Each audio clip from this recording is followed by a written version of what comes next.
Hey guys, so quick video for you. I did something I found on a comment. Is when you don't have the PlayStation verification code, when you reset your password, set a passkey. That way, when you log in, you will require your passkey and will no longer ask verification code. I just use this method to log in. So this is the first thing. Also, what I did, since I was still connected to my account through PS app, I just went to settings to disable T2VS, and then I changed my number.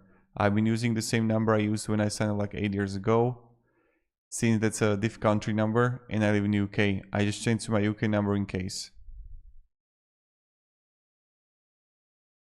So this is something that you want to do.